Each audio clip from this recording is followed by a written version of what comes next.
ilagay ko na itong tray ng persimmons cake kasi mainit na itong buhangin. So yung apoy niya ay hindi masyado malakas para hindi masunog.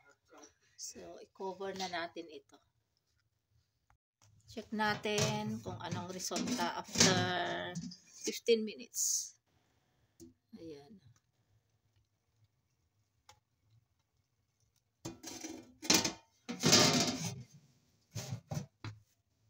Grind tayo ng sugar para topping sa persimmons cake na yung 1 tray na ginawa ko. Ayan, okay na ito.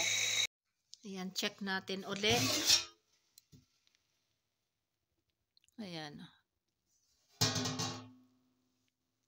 Hindi pa luto. Kasi very soft pa.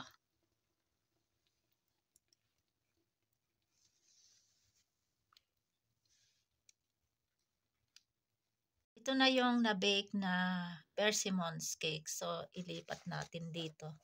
Ilagay ko ito dito. Para tanggalin ko yung papel. Ayan. So, ito natanggalin natin yung papel.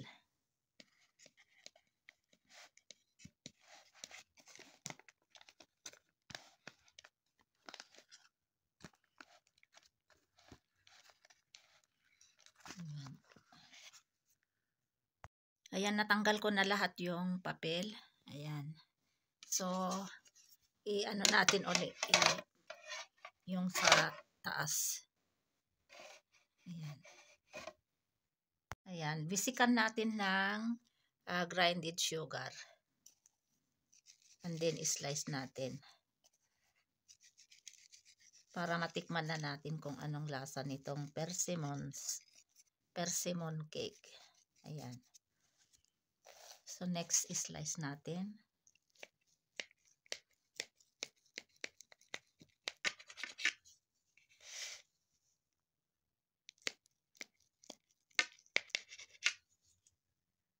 Ayan, ito na na-slice ko na ang persimmon cake.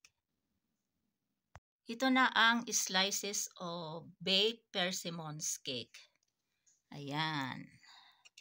Parang siya, parang chocolate o kaya chocolate cake o kaya brownies. Ayan. Ayan. Timpla tayo ng tang. Meron pang konti oh. So, lagyan muna natin ng sugar. Para merienda tayo ng yung persimmon. Yung persimmon cake na ginawa ko.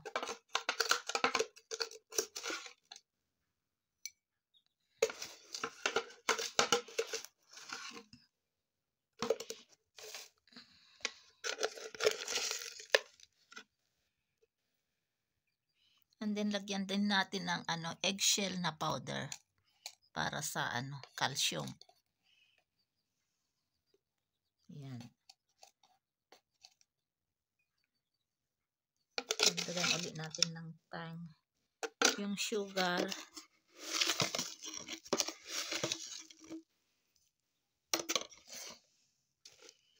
Ayan, mix natin. Ito yung persimmon cake. Yung dalawa pala binigay ko sa taas namin. Para matikman din nila. Kasi 8 slices. Pero 1 slice lang itong kakainin ko.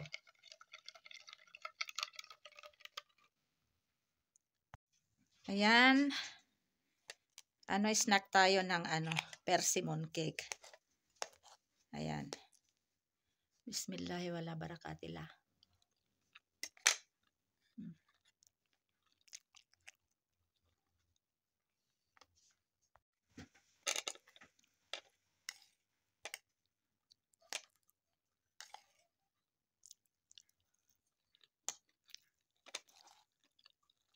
Ang sarap.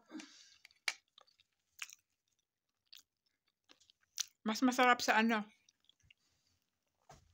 chocolate cake o kaya brownies. Matamis. Hindi ko na nilagyan ng sugar. Pero nilagyan ko ng grinded sugar na toppings. Bismillah, barakatillah.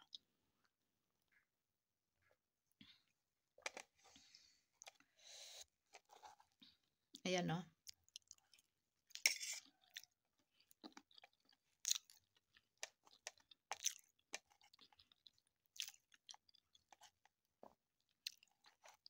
Pero every season gumagawa talaga ako ng ng persimmon cake. At saka yung jam, hindi ako gumawa ngayon ng jam. Ayan.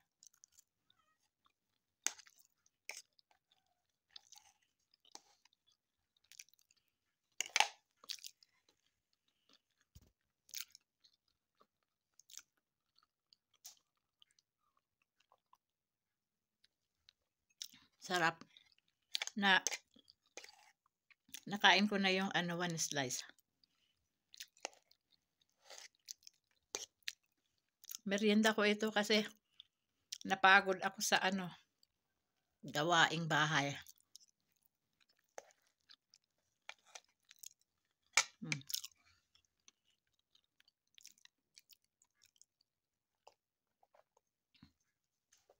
12 noon na.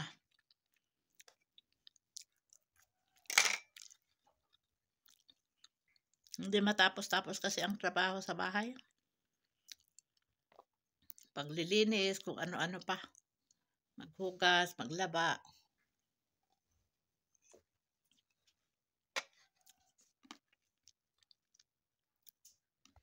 Ayan, 1.5 slice ang naubos ko. Tapos yung 1 glass na juice na may eggshell. So, ayan, busog na. Mamaya pa ako mag-lunch, mga 2 o'clock after ng namas, after ng prayer ng suhar.